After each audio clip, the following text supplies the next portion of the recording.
Celui qui maîtrise l'art de penser stratégiquement cesse d'être une victime des circonstances. Il devient l'architecte de son propre destin. Ce livre, intitulé « L'art de la pensée stratégique », Comment surpasser tous les défis, se veut un véritable guide moderne. Bienvenue sur le goût du livre audio. Ici, c'est une bibliothèque qui peut transformer ta vie. Abonne-toi et plonge dans ce nouvel audio. Chaque décision que vous prenez, chaque pas que vous franchissez, ne serait plus une réaction précipitée aux événements, mais le fruit d'un plan mûrement réfléchi. C'est précisément là que réside l'essence de la pensée stratégique. Préparez-vous à apprendre comment anticiper, décider avec lucidité et transformer chaque défi en opportunité. Comprendre la pensée stratégique. La pensée stratégique est l'un de ces concepts qui, à première vue, semble réservé aux élites, aux généraux et aux grands capitaines d'industrie. Pourtant, elle touche à une faculté universelle que chacun peut développer, la capacité de réfléchir au-delà de l'instant présent, de voir plus loin que la simple action immédiate et de concevoir ses choix comme des éléments d'un grand échiquier où chaque mouvement prépare l'avenir. Comprendre la pensée stratégique, c'est donc entrer dans un mode de vie où la réaction cède sa place à l'anticipation et où l'instinct est enrichi par la réflexion consciente et méthodique. La première étape pour saisir l'essence de la pensée stratégique est de la définir clairement. Elle ne se résume pas à avoir un plan, car un plan peut rester rigide, enfermé dans une suite d'étapes prédéterminées qui ne tiennent pas compte de la réalité changeante. La pensée stratégique est beaucoup plus vivante, beaucoup plus souple.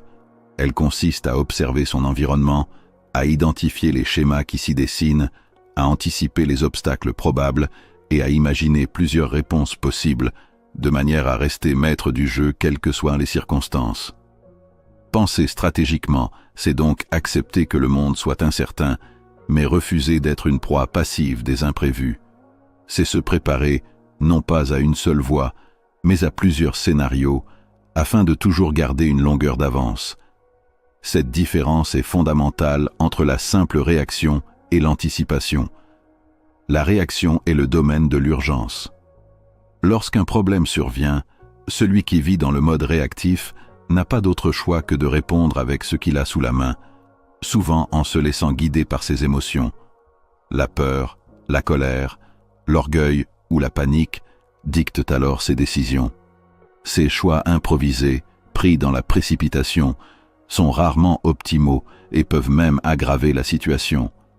En revanche, l'anticipation permet d'éviter cette prison de l'instant. L'anticipateur, lui, a déjà réfléchi à des possibilités, envisagé des obstacles, préparé ses ressources. Ainsi, lorsque la difficulté se présente, il n'est pas pris au dépourvu. Sa décision n'est pas une réaction désordonnée, mais une action choisie, alignée avec une vision plus large. Prenons l'exemple des échecs, l'un des terrains les plus féconds pour comprendre la pensée stratégique. Le joueur médiocre avance sa pièce selon l'instinct du moment, cherchant seulement à répondre au dernier mouvement de son adversaire. Il est en permanence en retard d'un coup, parfois deux. Le joueur stratégique, au contraire, ne voit pas seulement le présent de l'échiquier. Il visualise plusieurs coups d'avance, imagine les contre-attaques possibles, construit un plan à long terme. Ainsi, même lorsque l'adversaire surprend, il n'est jamais totalement désarmé. Cette différence illustre parfaitement la supériorité de l'anticipation sur la réaction. Mais la pensée stratégique ne se limite pas au jeu, elle s'applique à tous les domaines de la vie. Dans une carrière professionnelle, celui qui pense stratégiquement ne se contente pas de courir derrière les opportunités immédiates. Il construit une trajectoire, cultive ses compétences, choisit ses relations et ses projets en fonction de la vision qu'il a de lui-même dans 5, 10 ou 20 ans. Dans la gestion financière, celui qui pense stratégiquement ne se laisse pas emporter par les impulsions de la consommation, mais construit une discipline, épargne, investit et prépare des leviers pour demain. Dans la vie personnelle, la pensée stratégique se manifeste par la capacité à construire des relations solides, à éviter les conflits inutiles et à favoriser un environnement propice à la croissance. Les grands principes fondateurs de la pensée stratégique sont au nombre de 3, la vision à long terme, la lecture des schémas et la prise de recul. La vision à long terme est la boussole intérieure. Elle permet d'aller au-delà de la gratification immédiate, de supporter l'effort présent pour récolter les fruits demain. Celui qui se fixe une vision claire ne se laisse pas séduire par les mirages éphémères. Il comprend que chaque choix du présent doit s'inscrire dans une ligne directrice plus vaste. Sans vision à long terme, la pensée stratégique devient impossible, car l'anticipation n'a de sens que si elle est orientée vers une finalité. La lecture des schémas, quant à elle, consiste à observer la réalité, non pas comme une succession d'événements isolés, mais comme un enchaînement structuré, porteur de répétitions et de cycles.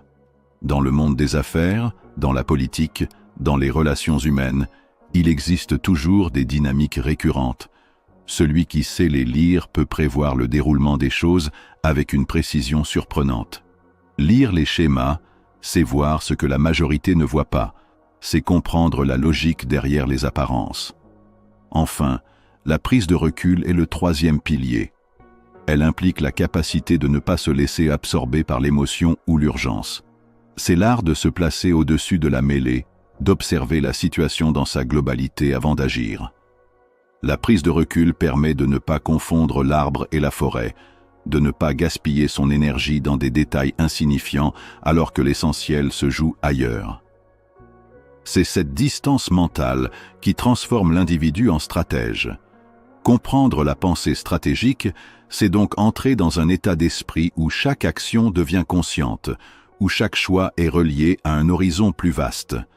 C'est aussi reconnaître que le hasard n'a pas autant de pouvoir qu'on le croit. Bien sûr, tout ne peut pas être prévu. Mais entre celui qui subit l'imprévisible et celui qui s'y prépare, la différence est immense. L'un se noie dans la tempête, l'autre utilise le vent pour avancer plus vite. L'histoire regorge d'exemples qui montrent la puissance de la pensée stratégique. Les grands explorateurs qui ont ouvert de nouvelles routes maritimes n'ont pas simplement pris la mer au hasard, ils ont étudié les vents, les courants, les étoiles, anticipé les risques et prévu des solutions de secours. Les leaders politiques qui ont transformé leur nation ne l'ont pas fait par des improvisations hasardeuses, mais par des visions claires, soutenues par une planification patiente. Même dans le quotidien des anonymes, la pensée stratégique fait la différence. Un étudiant qui choisit ses études avec un objectif clair, un travailleur qui se forme avant que son métier ne soit dépassé, un parent qui prépare l'éducation de ses enfants avec cohérence, tous appliquent les mêmes principes. Au fond, la pensée stratégique n'est pas un luxe intellectuel, c'est une nécessité vitale dans un monde où l'incertitude est la seule certitude. Elle nous invite à voir plus loin que nos émotions immédiates, à penser en termes de scénarios, à nous préparer au possible plutôt qu'à réagir aux faits accomplis. Celui qui la comprend et la pratique entre dans une autre dimension. Il cesse d'être le jouet des circonstances et devient le sculpteur de sa destinée. Les fondements de la stratégie. La stratégie, dans son essence la plus pure, repose sur des fondations solides qui ne changent pas, quelle que soit l'époque, le domaine ou la situation. Qu'il s'agisse de diriger une armée, de bâtir une entreprise, de gérer une carrière ou même de trouver son chemin dans la vie personnelle, les principes de la stratégie demeurent universels. Pour comprendre ces fondements, il faut revenir à 3 piliers majeurs: l'anticipation, la capacité à reconnaître les schémas récurrents et l'art de se donner une vision à long terme. Sans eux, la pensée stratégique devient une coquille vide, un simple mot à la mode. Avec eux, elle se transforme en une arme puissante, capable de changer le destin de celui qui la pratique. Le premier fondement est l'anticipation. Anticiper, ce n'est pas deviner l'avenir comme un devin, ni prétendre contrôler toutes les variables d'un monde complexe. Anticiper, c'est accepter que le futur est incertain, mais refuser d'y entrer les mains vides. Celui qui anticipe observe le présent avec lucidité, cherche les signaux faibles, déduit les tendances et prépare plusieurs réponses possibles. L'anticipation n'est pas une certitude, c'est une préparation. Elle donne une avance décisive, car dans le moment où les autres sont encore sous le choc d'un événement, celui qui a anticipé agit déjà. Prenons un exemple simple. un entrepreneur qui lance une entreprise dans un marché compétitif. Celui qui vit dans l'instant va se concentrer uniquement sur les ventes immédiates, sans réfléchir aux évolutions de la technologie, aux besoins changeants des clients ou aux lois susceptibles de bouleverser son secteur. À la première crise, il sera pris au dépourvu. Celui qui anticipe, au contraire, se demande toujours « Que pourrait-il se passer dans 1 an, dans 5 ans? Quels obstacles pourraient en surgir? Quelles nouvelles opportunités pourraient apparaître ?» Il ne vit pas dans la peur de l'imprévu, mais dans la préparation de l'imprévisible. Cette posture seule fait de lui un stratège. L'anticipation est d'autant plus essentielle qu'elle libère l'esprit de l'urgence. Lorsqu'on a déjà envisagé les scénarios possibles, on ne se laisse pas paralyser par la surprise. La peur perd son pouvoir, car l'esprit est prêt. Bien sûr, personne ne peut tout prévoir, mais celui qui cultive l'anticipation se donne des marges de manœuvre que les autres n'ont pas. Dans une bataille, ce sont ces marges qui séparent la victoire de la défaite. Dans la vie, ce sont elles qui distinguent ceux qui avancent malgré les tempêtes de ceux qui se brisent au premier vent contraire. Le deuxième fondement de la stratégie est la capacité à détecter les schémas, ces répétitions qui se cachent dans la vie, comme sur un échiquier. Les événements semblent parfois surgir de manière chaotique, mais un regard attentif révèle des structures, des cycles, des logiques. Les stratèges de l'histoire ont toujours eu ce talent particulier. Voir ce que les autres ne voient pas, lire dans le présent les indices du futur. L'analogie avec les échecs est particulièrement éclairante. Un joueur débutant voit l'échiquier comme une série de coups isolés. Chaque mouvement est une réaction à l'instant. Un joueur avancé, en revanche, reconnaît des patterns. Il sait qu'une ouverture particulière mène souvent à une configuration précise. Il repère les répétitions dans le jeu de son adversaire et peut prévoir ses intentions. Cette lecture des schémas fait toute la différence, car elle permet d'aller au-delà du présent immédiat et d'entrer dans la logique de l'autre. Dans la vie quotidienne, les schémas existent partout. Les marchés économiques suivent des cycles, les comportements humains révèlent des répétitions, les crises suivent souvent des dynamiques similaires. Celui qui sait observer avec patience et mémoire voit ces motifs apparaître et peut s'y adapter. Prenons l'exemple de l'histoire économique. Les périodes de prospérité excessive sont presque toujours suivies de crises de correction. Ceux qui ont vu ces cycles ont pu protéger leurs ressources, voire profiter des opportunités pendant que d'autres perdaient tout. Lire les schémas, c'est transformer le chaos apparent en une carte qui révèle des chemins cachés. La reconnaissance des schémas exige de la discipline. Elle demande d'apprendre de l'expérience, de garder une mémoire des événements passés, d'accepter que l'histoire ne se répète pas toujours à l'identique, mais qu'elle rime souvent. Elle demande aussi une curiosité constante, observer les gens, les marchés, les relations, les institutions, toujours chercher à relier les points. Celui qui cultive cet art finit par voir ce que d'autres appellent intuition. Mais ce n'est pas de la magie, c'est l'accumulation de milliers d'observations qui forgent une vision claire. Le troisième fondement, sans doute le plus puissant, est la vision à long terme. Là réside la véritable différence entre une existence subie et une vie guidée. La vision à long terme, c'est l'art de se projeter au-delà de l'instant, d'imaginer un horizon qui inspire et oriente chaque choix du présent. Sans vision, l'anticipation devient un exercice stérile et la lecture des schémas un jeu intellectuel sans but. La vision donne une direction, une cohérence, une raison d'être. Avoir une vision à long terme ne signifie pas tout planifier dans les moindres détails. Cela signifie tracer une orientation, un cap. Comme un navigateur qui vise une étoile pour garder sa route, la vision sert de guide même lorsque les vents changent.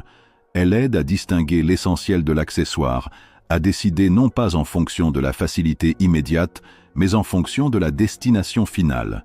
Dans la vie personnelle, la vision peut être de devenir un individu libre et accompli, capable de contribuer à sa communauté. Dans la carrière, elle peut être de bâtir une expertise rare, de créer une entreprise ou de laisser une trace durable. Dans les relations, elle peut être de construire une famille solide ou de transmettre des valeurs à la génération suivante. Peu importe sa forme, la vision à long terme transforme chaque décision en une étape de ce voyage. L'absence de vision condamne à errer. Celui qui ne sait pas où il va devient la proie des urgences et des pressions extérieures. Il change de direction au gré des modes, des peurs ou des envies. Chaque obstacle devient une montagne insurmontable, car il ne s'inscrit pas dans une trajectoire plus large. La vision, au contraire, donne une force inépuisable. Même les échecs deviennent supportables, car ils ne sont que des détours sur un chemin plus vaste. Même les sacrifices prennent un sens, car ils s'inscrivent dans une construction.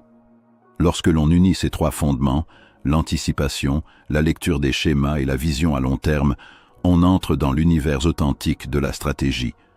L'anticipation prépare l'esprit aux surprises, la lecture des schémas éclaire la route et la vision trace la destination. Ensemble, ils forment une armature mentale qui rend l'individu presque invincible face aux aléas. Le stratège est donc celui qui vit différemment du reste du monde. Alors que la majorité se laisse happer par l'instant, il prend le temps de se préparer.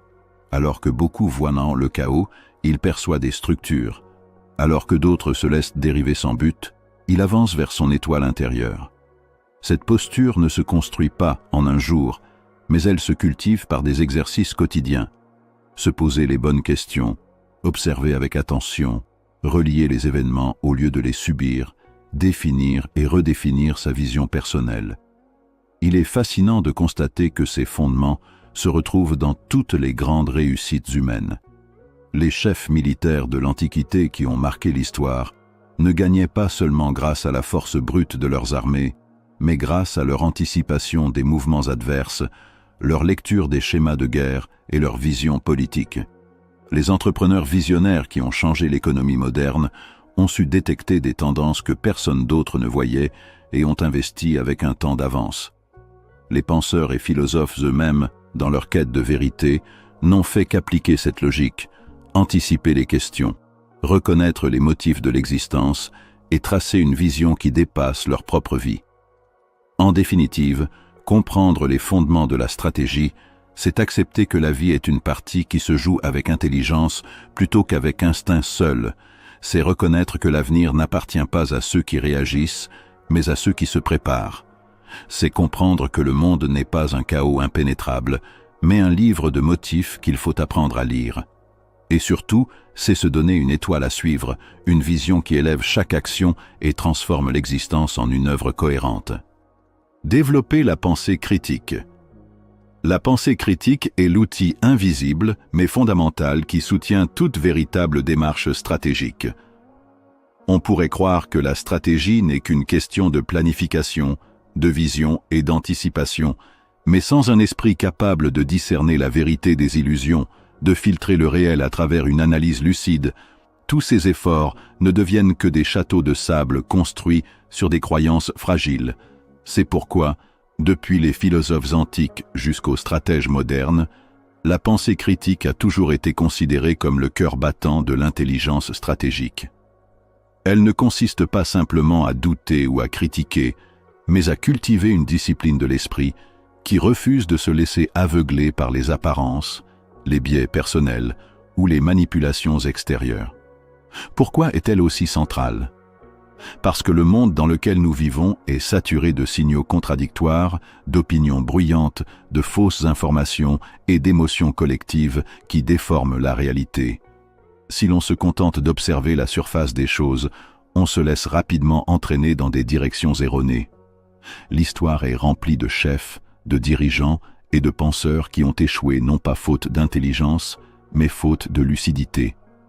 Ils ont confondu leurs désirs avec la réalité, se sont laissés séduire par des conseillers flatteurs ou ont refusé de remettre en question leurs propres certitudes. La pensée critique, elle, nous apprend à poser les bonnes questions, à confronter nos idées, à chercher des preuves solides et à accepter l'inconfort de la vérité même lorsqu'elle contredit nos préférences. La première étape de la pensée critique consiste à reconnaître l'existence des biais cognitifs. L'être humain n'est pas une machine rationnelle. Il est traversé par des raccourcis mentaux qui lui permettent d'agir rapidement, mais qui l'induisent souvent en erreur. L'illusion de confirmation, par exemple, nous pousse à ne retenir que les informations qui confortent nos croyances et à ignorer celles qui les contredisent. Le biais de disponibilité nous fait surestimer l'importance de ce qui est le plus récent ou le plus marquant dans notre mémoire. Le biais d'autorité nous amène à accorder plus de poids aux paroles de ceux qui semblent puissants ou experts, même lorsque leurs propos sont fragiles. Ces mécanismes agissent en permanence et colorent notre perception du monde.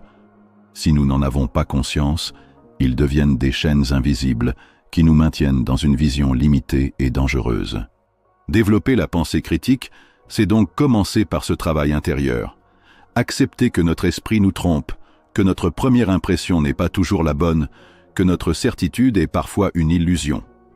Cette humilité intellectuelle est le premier pas vers une stratégie lucide. Le stratège ne peut se permettre de bâtir ses plans sur des fondations fragiles. Il doit apprendre à regarder ses propres idées comme des hypothèses à tester, et non comme des dogmes à défendre. Une autre dimension essentielle de la pensée critique est l'art de questionner. Questionner, c'est ouvrir une brèche dans la réalité apparente. Pourquoi cette information m'est-elle présentée de cette manière? D'où vient-elle? Quelles sont les motivations de la source? Quels intérêts sont en jeu? Et surtout, quelle preuve concrète la soutient? Celui qui s'habitue à poser ces questions développe un regard perçant qui perce le voile des apparences. Il ne se laisse pas manipuler par les discours séduisants ou les émotions collectives. Il devient capable de distinguer la vérité, même lorsque celle-ci est inconfortable ou minoritaire. Prenons un exemple dans la vie quotidienne. Un investisseur qui entend parler d'une opportunité exceptionnelle dans un nouveau marché. L'émotion collective, l'enthousiasme des foules et les discours des médias le poussent à se précipiter. Sans pensée critique, il cède à la vague et risque de tout perdre. Avec la pensée critique, il prend du recul, analyse les sources, étudie les données réelles et évalue les risques avec froideur. Il se demande non pas ce qu'il a envie de croire, mais ce que les faits démontrent réellement. Cette discipline intérieure fait de lui un stratège, là où d'autres se laissent porter par l'illusion. La pensée critique ne se limite pas à l'analyse des informations extérieures, elle s'applique aussi à soi-même. L'un des plus grands dangers pour un stratège, c'est de se laisser piéger par son ego. Le désir d'avoir raison, la peur de reconnaître une erreur, l'attachement à une idée que l'on a défendue publiquement, tout cela peut nous empêcher de voir la réalité. La pensée critique exige le courage de dire « je me suis trompé », le courage de réviser ses positions, le courage d'écouter même ceux qui nous contredisent. Elle n'est pas confortable, car elle détruit nos illusions, mais elle est libératrice, car elle nous rapproche de la vérité. Il existe des méthodes pratiques pour entraîner cet esprit critique. La première est l'habitude de diversifier ses sources d'informations. Lire seulement ce qui confirme nos opinions nous enferme dans une bulle. Aller chercher des points de vue opposés, écouter des arguments contraires, confronter différentes perspectives permet de se libérer de cette prison invisible. Le stratège doit être curieux, ouvert et attentif, sans jamais se laisser séduire par la facilité du conformisme. Une autre méthode est de pratiquer l'art de la lenteur dans la réflexion. Dans un monde qui pousse à réagir instantanément, la pensée critique demande de suspendre son jugement. Avant de croire, de décider ou d'agir, il faut prendre le temps de vérifier, de comparer, de réfléchir. Cette discipline protège des erreurs irréparables.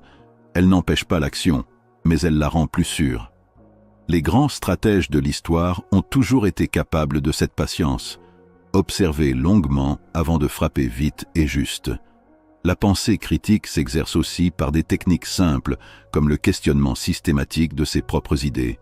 On peut se demander « Quelle preuve ai-je réellement? Et si je me trompais, quelles seraient les conséquences? Quelles autres explications pourraient exister ?» En cultivant cette habitude, on réduit le risque d'être prisonnier de ses illusions.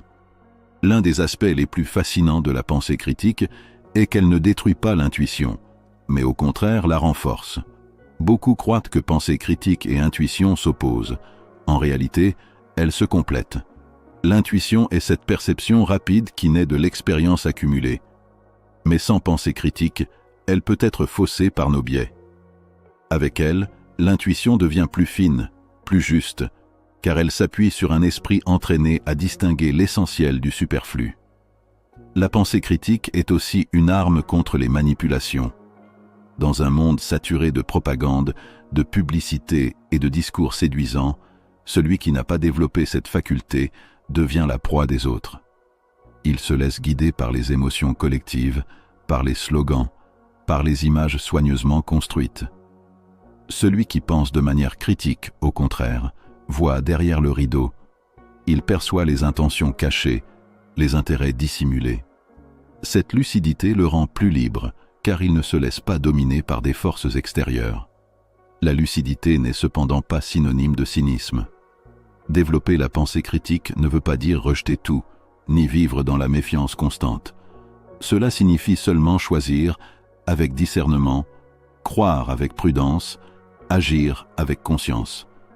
Le stratège n'est pas un sceptique paralysé, mais un chercheur de vérité qui utilise sa raison comme une lumière dans la nuit. En définitive, la pensée critique est ce qui protège la stratégie contre les illusions. Elle est ce filtre invisible qui sépare les plans solides des châteaux de sable. Elle est ce miroir intérieur qui oblige à se confronter à ses propres limites. Elle est ce garde-fou qui empêche de se laisser emporter par les émotions ou par les foules. Elle demande du courage, car elle oblige à voir ce que l'on préférerait ignorer. Mais elle donne en échange une puissance inestimable, celle d'agir avec clarté dans un monde troublé. Développer cette pensée est un travail de toute une vie. Ce n'est pas un don réservé à quelques-uns, mais une discipline accessible à chacun. Il suffit de commencer par reconnaître ses biais, par cultiver la curiosité, par poser des questions et par accepter la lenteur de la réflexion. Peu à peu, l'esprit s'aiguise. Peu à peu, les illusions se dissipent. Peu à peu, la stratégie devient une seconde nature, parce qu'elle repose non pas sur des croyances fragiles, mais sur une perception lucide du réel. Ainsi, la pensée critique n'est pas seulement un outil intellectuel, elle est une manière de vivre. Elle transforme la façon dont on lit un journal, dont on écoute une conversation, dont on prend une décision. Elle donne une clarté rare dans un monde d'ombre, et elle fait de celui qui la cultive non pas seulement un bon stratège, mais un être plus libre, plus conscient, plus solide. Voilà pourquoi elle est le cœur battant de toute véritable stratégie. Prendre des décisions stratégiques. Prendre une décision est l'un des actes les plus naturels de la vie humaine, et pourtant, c'est aussi l'un des plus lourds de conséquences. Chaque jour, nous sommes confrontés à des choix, certains banals et d'autres capables de redéfinir notre avenir. Acheter ou ne pas acheter, dire oui ou non, avancer ou reculer, changer de voie ou persister dans une direction. Dans ce flux constant de décisions, ce qui différencie la stratégie de la simple réaction, c'est la capacité à décider non seulement en fonction de l'instant, mais aussi en fonction du temps long, de l'avenir qui s'étend devant nous. Décider stratégiquement, c'est comprendre que chaque choix est une pierre posée sur le chemin que nous construisons et que ce chemin doit mener vers une destination claire. La première clé de la décision stratégique, c'est la lucidité face à la vitesse. Dans un monde où tout s'accélère, nous croyons parfois que décider rapidement est synonyme d'efficacité. Pourtant, la vitesse seule peut être une illusion de maîtrise. Décider vite, oui, mais décider vite avec clarté. Cela signifie que la rapidité ne doit jamais sacrifier la profondeur de la réflexion. Les grands stratèges, qu'ils soient chefs militaires, entrepreneurs ou penseurs, savent manier ce paradoxe. Agir vite, mais penser long. La clarté dans la décision ne vient pas d'une impulsion, mais d'une préparation mentale qui permet, au moment critique, de trancher sans hésitation. Cette clarté repose sur la gestion des risques, car toute décision est un pari. Il n'existe pas de certitude absolue dans la vie, seulement des degrés de probabilité. Décider stratégiquement, c'est évaluer les conséquences possibles, non pour fuir le risque, mais pour le maîtriser. Un joueur d'échecs ne peut pas prévoir chaque coup de son adversaire, mais il peut anticiper les scénarios les plus probables et s'y préparer. De même, un entrepreneur ne peut pas garantir que son projet réussira, mais il peut réduire les chances d'échec en calculant les implications financières, humaine et temporelle de ses choix. Le véritable stratège ne cherche pas à éliminer le risque, mais à s'assurer que le risque qu'il prend vaut la récompense qu'il espère. La gestion des conséquences est donc indissociable de la décision stratégique. Chaque choix génère un effet domino, parfois visible immédiatement, parfois révélé seulement après des années. C'est pourquoi décider stratégiquement demande d'imaginer ces dominos invisibles. Quelle sera la conséquence de ce choix demain, et après-demain, et dans 5 ans? Bien des erreurs viennent du fait que l'on ne voit que la première conséquence, la plus évidente, et que l'on néglige les suivantes, plus subtiles, mais souvent plus déterminantes. Les anciens stratèges chinois disaient « Le vrai général gagne avant de combattre, parce qu'il a déjà envisagé toutes les suites de ses actes. » En d'autres termes, la stratégie n'est pas dans le geste, mais dans la prévoyance. Une autre dimension essentielle à saisir est la différence entre la décision tactique et la décision stratégique. La décision tactique appartient au court terme. Elle répond à une situation immédiate, à un problème ponctuel. Elle est nécessaire, mais limitée. En revanche, la décision stratégique regarde au-delà du moment présent. Elle peut sembler coûteuse aujourd'hui, mais elle porte des fruits demain. Par exemple, une entreprise peut décider tactiquement de baisser ses prix pour attirer des clients à court terme, mais stratégiquement, elle choisira plutôt d'investir dans la qualité ou l'innovation afin de bâtir une réputation durable. De même, dans la vie personnelle, on peut choisir tactiquement de céder à une tentation ou à une facilité, mais stratégiquement, l'on choisira la discipline et l'effort, car on sait que ces choix construisent l'avenir que l'on désire. Ce qui rend la décision stratégique difficile, c'est qu'elle demande une forme de renoncement. Décider, c'est fermer des portes. Dans un monde où l'on voudrait tout avoir, tout vivre, tout expérimenter, cela peut sembler insupportable. Mais le stratège sait que la force vient justement de cette capacité à dire non. Dire non à ce qui détourne du but. Dire non à l'immédiateté qui sabote le long terme. Dire non à ce qui paraît séduisant aujourd'hui, mais qui compromet l'avenir. Chaque non ouvre la voie à un oui plus puissant, celui qui est en accord avec la vision que l'on poursuit. Il faut également comprendre que la décision stratégique n'est pas une action isolée, mais un processus. Elle se nourrit de préparation, d'observation et de réflexion en amont. Un général ne prend pas sa décision au moment où la bataille commence. Il l'a déjà pensée avant, en analysant le terrain, les forces et les faiblesses de l'ennemi, le moral de ses troupes. Un artiste ne choisit pas son style au hasard du pinceau. Il a longuement expérimenté, observé et ressenti avant de poser le geste décisif. De la même manière, dans nos vies, les meilleures décisions ne naissent pas d'une improvisation, mais d'une préparation discrète et continue. Mais la lucidité seule ne suffit pas. Le stratège doit aussi accepter l'incertitude, car même la meilleure décision comporte une part d'inconnu. Ceux qui attendent d'avoir toutes les garanties avant de trancher restent paralysés. L'art de décider stratégiquement, c'est d'accepter que l'inconnu fasse partie du jeu, tout en s'assurant que l'on est assez solide pour en affronter les conséquences. Cela demande du courage, car décider, c'est toujours assumer la possibilité de se tromper. Mais c'est aussi préférer l'erreur active à l'inaction paralysante. Dans ce sens, les grands stratèges de l'histoire ne sont pas ceux qui ont toujours eu raison, mais ceux qui ont su rebondir quand leurs décisions se sont révélées imparfaites. Ce n'est pas l'absence d'erreurs qui forge un stratège, mais la capacité à transformer ses erreurs en apprentissage, à recalibrer sa vision, à ajuster ses choix futurs. L'échec d'une décision ne signifie pas la fin de la stratégie, mais simplement une réorientation. Ainsi, chaque choix, réussi ou raté, devient une marche vers plus de lucidité. Enfin, il faut rappeler que la décision stratégique ne s'applique pas seulement aux grandes batailles de la vie. Elle se loge dans les détails, dans les petits gestes du quotidien. Choisir de lire plutôt que de scroller, choisir d'investir du temps dans une compétence plutôt que de le gaspiller, choisir la patience plutôt que la précipitation. Ce sont ces petites décisions stratégiques, répétées jour après jour, qui finissent par redessiner une vie entière. Les choix quotidiens sont comme des graines invisibles que l'on sème. Demain, elles deviennent une forêt que l'on devra habiter. prendre des décisions stratégiques. C'est donc un art qui unit la rapidité et la profondeur, le calcul et le courage, la lucidité et l'incertitude. C'est un art qui exige de voir au-delà de l'instant pour embrasser l'horizon. C'est un art qui nous rappelle que nous ne sommes pas simplement des spectateurs des événements, mais les architectes de notre destin. Chaque décision, aussi petite soit-elle, est une pierre posée sur le chemin que nous bâtissons. Et c'est en choisissant avec clarté, courage et vision que ce chemin devient une œuvre stratégique, une trajectoire consciente, une victoire sur l'imprévisible. Passer de la réflexion à l'action. Réfléchir est une étape nécessaire, mais agir est la seule véritable preuve de stratégie.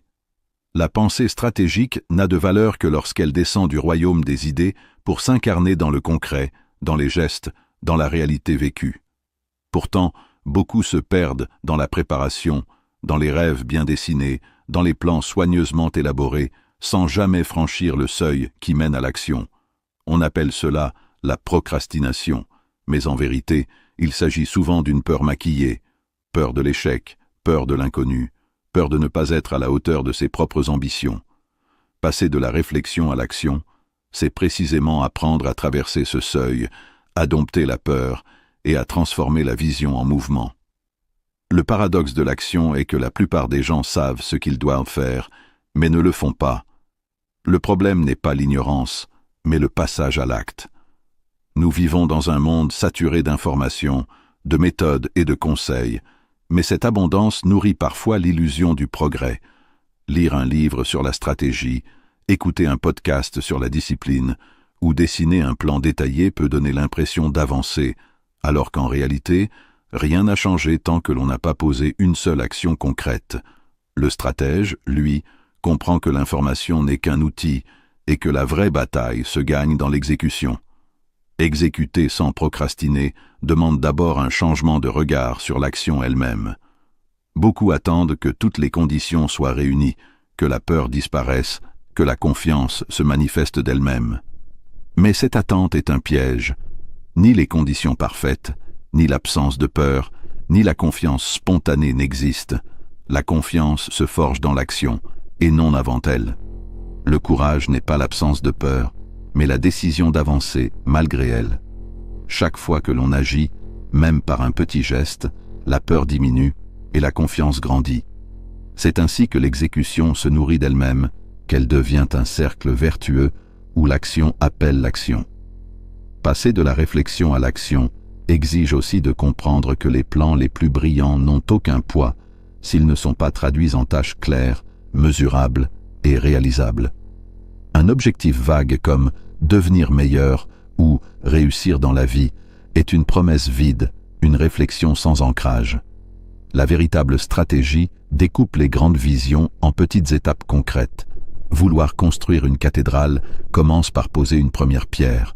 Vouloir écrire un livre commence par écrire une première page. Vouloir transformer sa vie commence par changer une habitude aujourd'hui. L'action stratégique se mesure dans le concret, dans la capacité à traduire l'intention en gestes simples, exécutés jour après jour. Ce qui distingue les stratèges des rêveurs, c'est la discipline. La discipline est cette force invisible qui transforme un choix ponctuel en une habitude durable. C'est la capacité de répéter un effort, même lorsque l'enthousiasme a disparu, même lorsque la motivation vacille. La motivation peut être une étincelle, mais la discipline est le feu qui brûle dans la durée. Un athlète qui s'entraîne chaque matin ne le fait pas seulement quand il en a envie. Il le fait parce qu'il s'est engagé dans une routine, une discipline qui transcende ses humeurs. Un entrepreneur qui développe son projet ne le fait pas uniquement quand tout va bien, mais aussi dans les moments de doute, grâce à cette même discipline. La discipline ne se décrète pas, elle se construit. Elle commence par de petits engagements respectés, qui créent une identité nouvelle.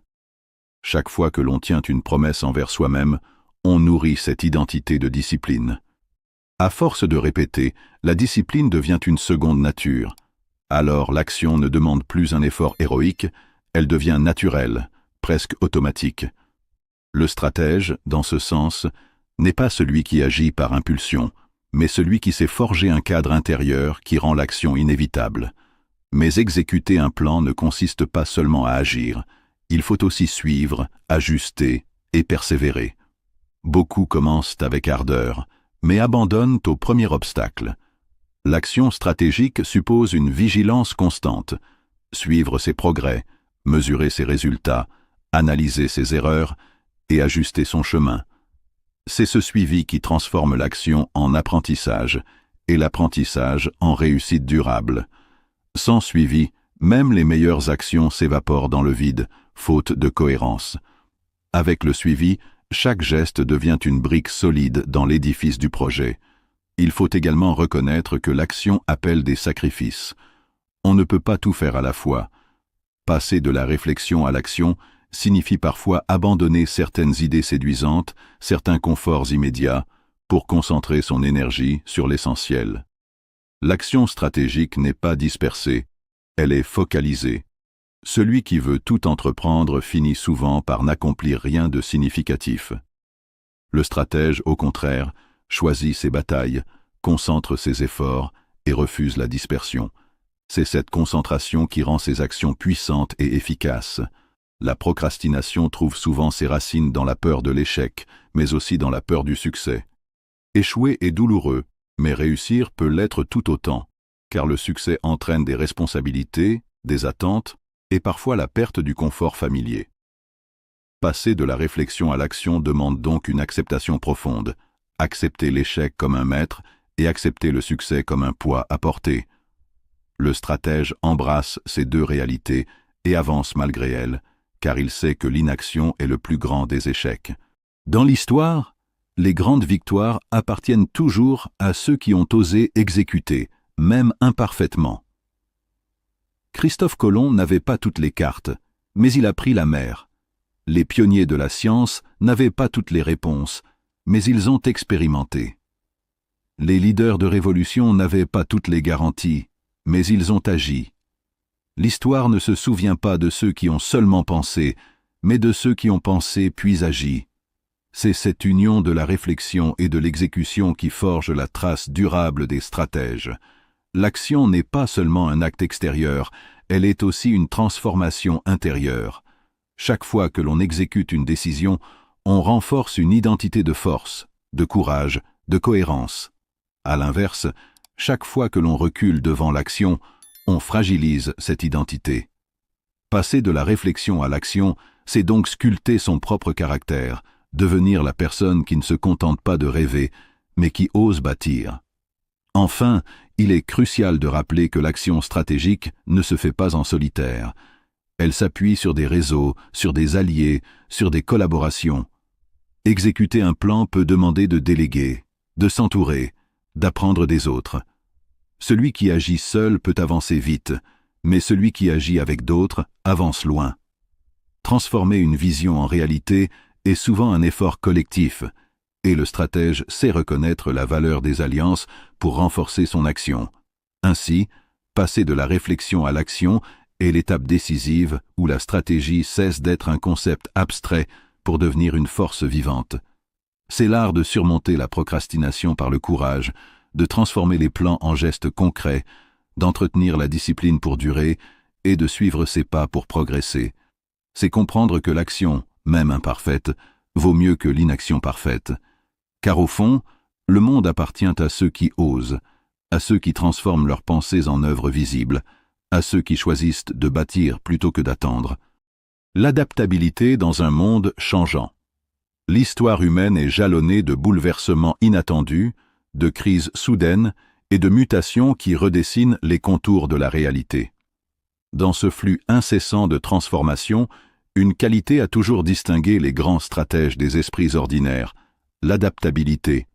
Être adaptable, ce n'est pas seulement survivre, c'est transformer l'imprévu en tremplin, le chaos en opportunité, l'inattendu en avantage. La pensée stratégique, aussi brillante soit-elle, se condamne à l'échec si elle demeure rigide et incapable de s'ajuster. Dans un monde en perpétuelle évolution, où la vitesse du changement dépasse parfois notre capacité de compréhension, la flexibilité devient une arme essentielle, peut-être la plus importante de toutes. La stratégie classique enseignait déjà cette vérité. Dans l'Antiquité, Les généraux savaient qu'aucun plan de bataille ne survit intact au premier contact avec l'ennemi. La réalité a toujours cette manière implacable de bousculer les préparations méticuleuses et de rappeler que l'incertitude fait partie du jeu. C'est pourquoi les esprits brillants ne cherchent pas à figer leurs plans dans le marbre, mais à cultiver une capacité intérieure de réajustement constant. Ils comprennent que la vraie force n'est pas la rigidité, mais la souplesse, comme le roseau qui plie sous la tempête mais ne rompt pas, contrairement au chêne qui, malgré sa grandeur, finit par être déraciné. L'adaptabilité exige d'abord une attitude mentale particulière.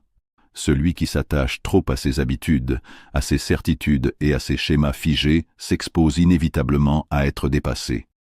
L'illusion du contrôle permanent est un piège dangereux. On croit pouvoir maîtriser chaque variable, verrouiller chaque possibilité, mais la vie se charge toujours de nous rappeler qu'un seul événement imprévisible peut tout bouleverser.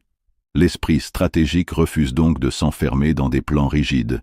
Il conçoit des scénarios multiples, il anticipe l'imprévu, et surtout, il cultive une souplesse intérieure qui lui permet de redessiner la carte à mesure que le terrain change. L'adaptabilité, c'est aussi l'art d'accepter sans résistance inutile ce qui ne peut être changé. L'histoire nous montre que ceux qui refusent obstinément de voir la réalité telle qu'elle est, qui s'accrochent à des modèles dépassés, finissent engloutis par la vague du changement. De grandes puissances économiques ont décliné simplement parce qu'elles n'ont pas su ajuster leurs méthodes aux nouvelles réalités du marché. Des empires se sont effondrés pour avoir cru que leur gloire passée suffisait à les protéger du futur. À l'inverse, ceux qui ont embrassé le changement avec lucidité et courage ont souvent su renaître plus forts encore. La flexibilité n'implique pas la faiblesse, mais une force intérieure particulière, celle de ne pas s'identifier à une seule voie, un seul modèle, une seule vérité. Elle demande une forme d'humilité, car s'adapter revient à reconnaître que nous n'avons pas toujours raison, que nos plans peuvent être imparfaits, que le monde a toujours plus de complexité que nos calculs. L'orgueil, lui, refuse d'admettre l'erreur et s'entête à poursuivre une route devenue stérile. Mais l'esprit stratégique, lui, ne se laisse jamais enchaîner par son ego. Il sait reculer pour mieux avancer, plier pour mieux triompher, réorienter sa marche au lieu de s'épuiser dans des combats inutiles. Dans la vie personnelle comme dans les affaires, les exemples abondent. De grands entrepreneurs ont bâti leur succès, non pas parce qu'ils avaient prévu chaque détail à l'avance, mais parce qu'ils ont su pivoter au moment opportun. Des inventions qui ont révolutionné le monde sont souvent nées d'erreurs initiales, transformées en découvertes par des esprits ouverts et réactifs. Ce n'est pas l'erreur qui condamne, mais l'incapacité à en tirer profit. L'adaptabilité fait de chaque échec une école, de chaque imprévu une ressource. Être adaptable, c'est aussi savoir distinguer l'essentiel de l'accessoire. Lorsque les circonstances changent, il faut parfois renoncer à certaines méthodes, à certaines habitudes, ou même à certains objectifs secondaires, pour préserver l'essence de notre mission. Le stratège apprend à prioriser, à garder son regard fixé sur ce qui compte vraiment, tout en ajustant le chemin pour y parvenir. C'est cette clarté de vision combinée à la souplesse des moyens qui permet de naviguer dans les tempêtes sans perdre le cap.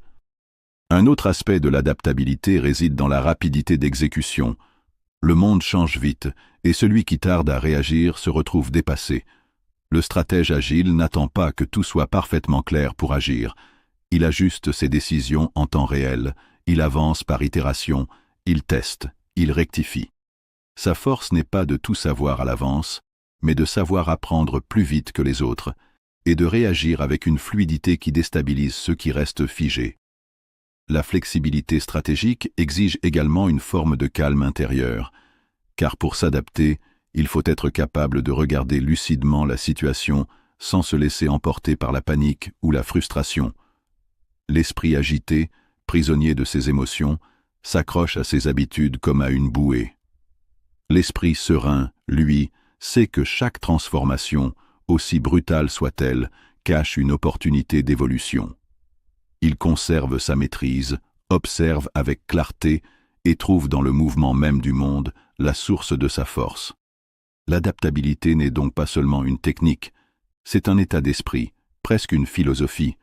Elle implique une alliance entre lucidité et souplesse, entre vision et pragmatisme, entre courage et humilité. C'est ce qui fait dire à de nombreux penseurs que dans l'art de la stratégie, la flexibilité est la plus haute forme d'intelligence. Car celui qui sait s'adapter ne craint plus les tempêtes. Il apprend à naviguer avec elles, à utiliser leur énergie au lieu de la subir. Dans ce monde en constante mutation, où les crises surgissent sans prévenir et où les certitudes d'hier deviennent les illusions d'aujourd'hui, la vraie force ne réside pas dans la rigidité, mais dans la fluidité. Les grands stratèges de l'histoire l'ont démontré à maintes reprises. Ce ne sont pas les plus forts qui triomphent, mais les plus souples, les plus capables de changer de forme sans perdre leur essence, d'inventer de nouvelles voies sans renoncer à leur but.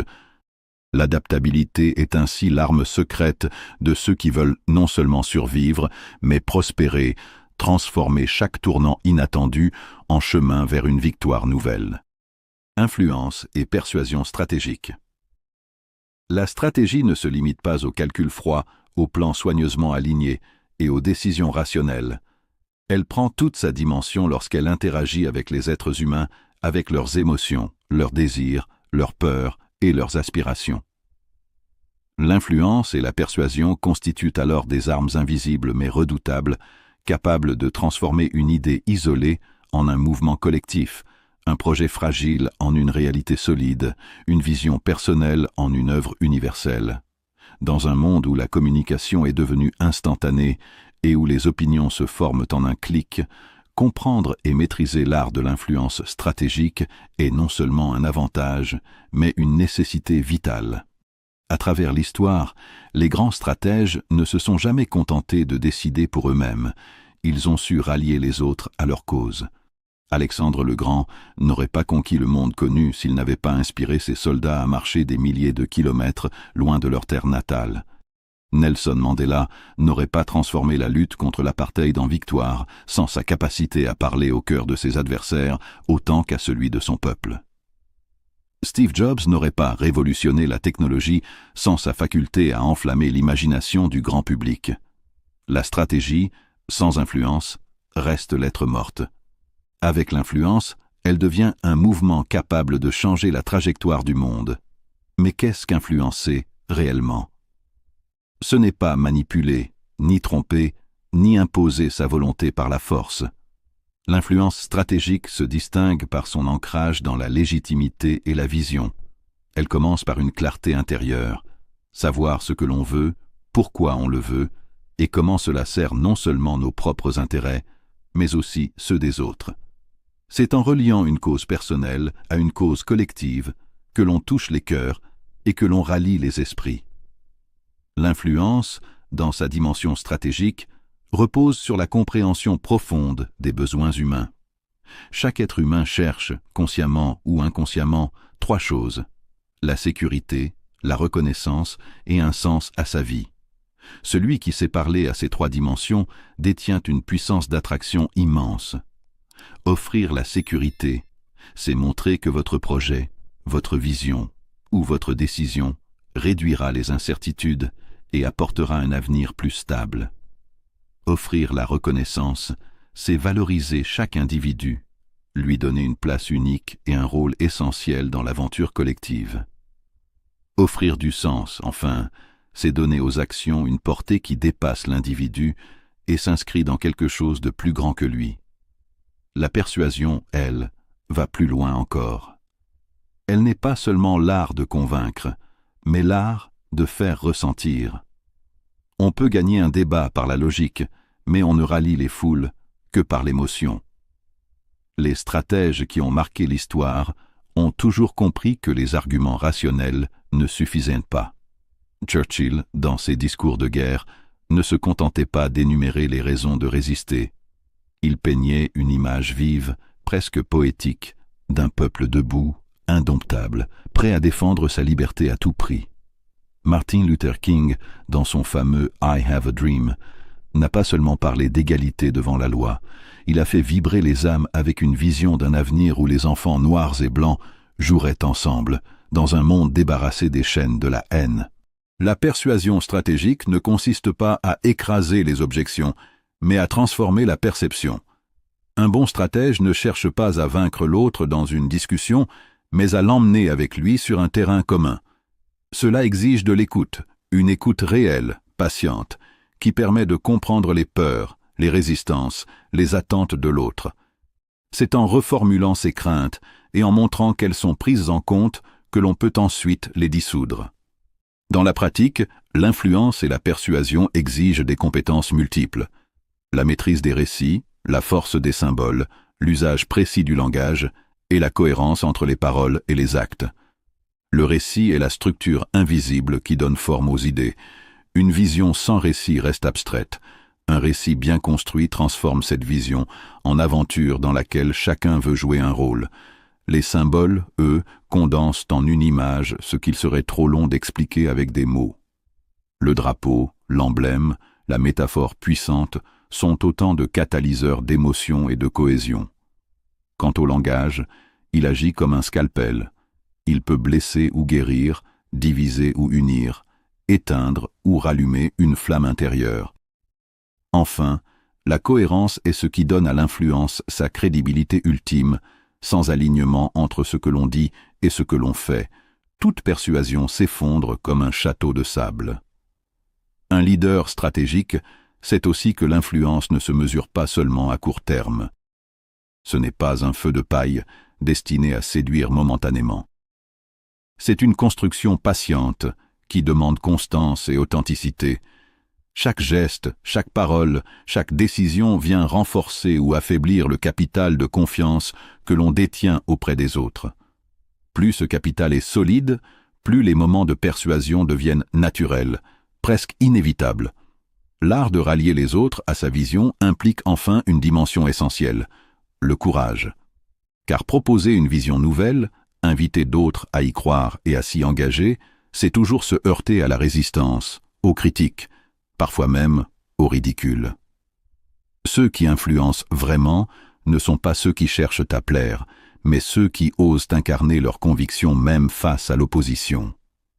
La persuasion stratégique n'est pas une quête de popularité, c'est une affirmation de vérité intérieure partagée avec suffisamment de force pour qu'elle devienne contagieuse. Prenons un exemple concret, un entrepreneur qui lance une innovation radicale. Sans influence stratégique, il se heurte au scepticisme, au refus des investisseurs, à l'indifférence des clients. Mais s'il sait raconter son histoire, montrer en quoi son produit répond non seulement à un besoin technique, mais aussi à une aspiration profonde, s'il fait en sorte que chaque partenaire se sente indispensable à cette révolution, alors peu à peu les résistances tombent. Ce qui semblait une folie devient une évidence. Ou encore un dirigeant politique face à une réforme impopulaire. S'il impose brutalement, il se crée des ennemis et nourrit la rébellion.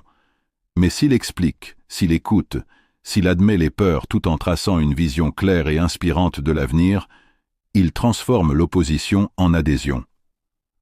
Là où beaucoup voient une contrainte, il fait émerger une opportunité. Dans nos vies personnelles aussi, l'influence stratégique joue un rôle permanent. Convaincre un enfant de persévérer dans ses études, inspirer une équipe de travail à aller au-delà de ses limites, encourager un proche à croire en ses propres capacités, ce sont là des actes de persuasion quotidienne qui façonnent les relations et ouvrent des horizons.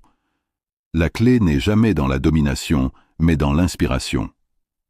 En fin de compte, l'influence et la persuasion stratégique reposent sur un équilibre subtil entre raison et émotion, entre clarté et écoute, entre conviction et adaptabilité. Celui qui maîtrise cet art ne cherche pas à dominer, mais à unir. Il ne cherche pas à imposer, mais à rallier. Il ne cherche pas à briller seul, mais à faire rayonner une vision collective. C'est ainsi que naissent les grands mouvements, les transformations durables, les révolutions intérieures comme sociales. La résilience stratégique. La stratégie ne s'arrête pas à la victoire.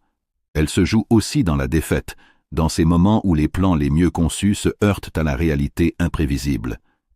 L'échec est une composante inévitable de tout chemin ambitieux, et c'est dans la manière de l'affronter que se distingue le véritable stratège. celui qui fuit ses échecs ou qui s'y abandonne devient prisonnier des circonstances. Celui qui les transforme en leçons et en leviers devient invincible, non pas parce qu'il ne tombe jamais, mais parce qu'il se relève toujours avec plus de force, plus de sagesse et plus de lucidité. Voilà l'essence de la résilience stratégique. L'histoire humaine est jalonnée d'exemples où l'échec a façonné la grandeur. Thomas Edison a échoué des centaines de fois avant d'inventer l'ampoule électrique. Chaque tentative ratée n'était pas pour lui une défaite, mais une étape vers la découverte. Nelson Mandela, emprisonné 27 ans, aurait pu se briser dans les murs froids de sa cellule. Pourtant, il en est sorti non pas brisé mais grandi, avec une vision encore plus claire et une force intérieure qui ont fait de lui un symbole universel de liberté et de pardon. Plus près de nous, les entrepreneurs qui ont bâti des empires technologiques ont presque tous connu des faillites, des rejets, des humiliations. Leur succès n'est pas né de leur intelligence seule, mais de leur résilience. Être stratège, c'est donc comprendre que l'échec n'est pas la fin, mais une étape dans un processus plus vaste. Chaque revers est porteur d'enseignements invisibles pour celui qui accepte de le regarder avec honnêteté. L'échec agit comme un miroir qui révèle nos angles morts, nos illusions, nos excès de confiance ou nos négligences.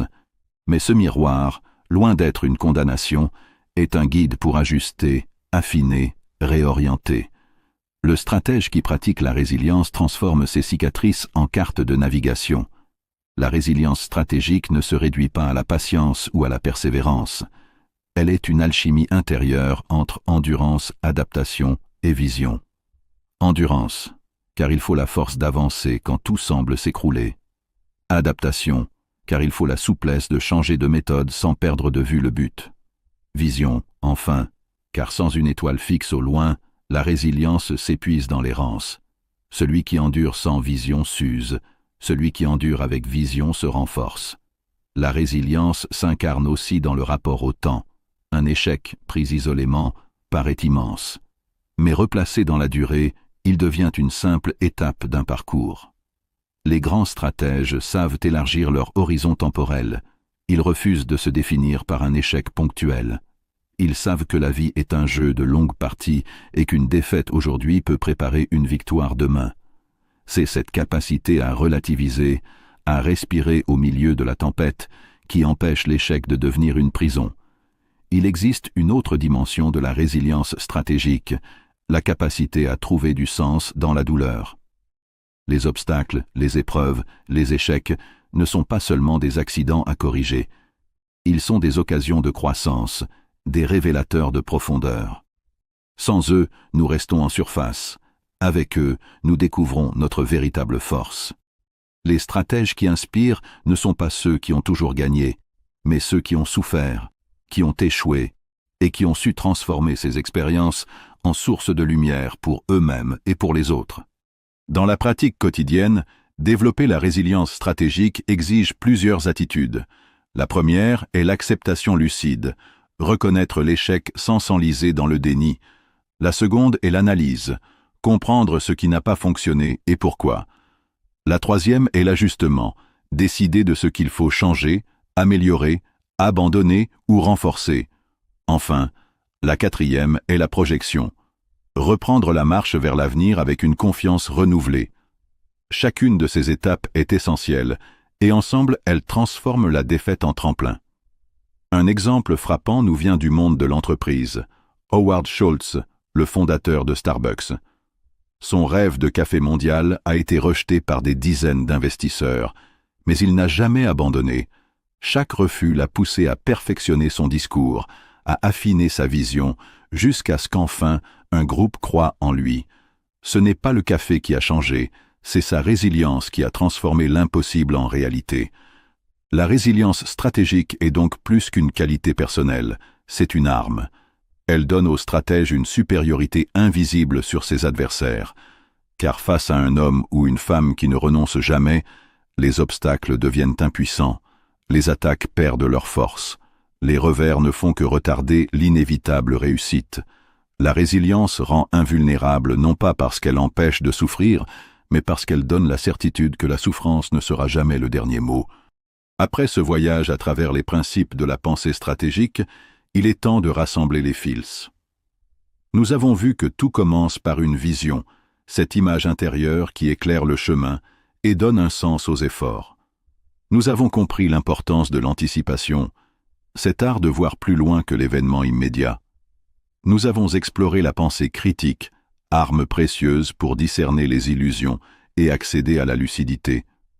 Nous avons appris que la réflexion doit toujours se prolonger dans l'action, car une stratégie sans exécution reste un rêve inachevé. Nous avons découvert la flexibilité, cette capacité à se réinventer au milieu du changement. Nous avons contemplé la puissance de l'influence et de la persuasion, force qui transforme une idée individuelle en mouvement collectif. Et enfin, nous avons plongé dans la résilience, ultime bouclier qui permet de transformer les échecs en victoires différées. Ces principes ne sont pas réservés aux généraux, aux chefs d'entreprise ou aux grands stratèges historiques. Ils appartiennent à chacun de nous, car chaque jour est une bataille, qu'il s'agisse de prendre une décision importante, de guider une famille, de bâtir un projet, de surmonter une difficulté ou de poursuivre un rêve. La stratégie est une manière de vivre, une manière de penser et d'agir qui transforme les obstacles en opportunités et les incertitudes en chemin clair. Alors, souvenez-vous, la vision vous guide, l'anticipation vous protège, la pensée critique vous éclaire, l'action vous propulse, la flexibilité vous adapte, l'influence vous rallie et la résilience vous rend invincible. Avec ces armes, chaque défi peut devenir un tremplin, chaque échec une leçon, chaque victoire une étape vers un horizon plus grand. La stratégie, au fond, n'est pas une science froide, mais un art de vivre avec courage, lucidité et inspiration. Et cet art est entre vos mains. À vous de l'incarner, à vous de l'appliquer, à vous de transformer vos jours ordinaires en victoires extraordinaires. Continuez d'explorer, continuez d'apprendre, continuez d'avancer. Car la véritable stratégie, celle qui change une vie, ne s'arrête jamais.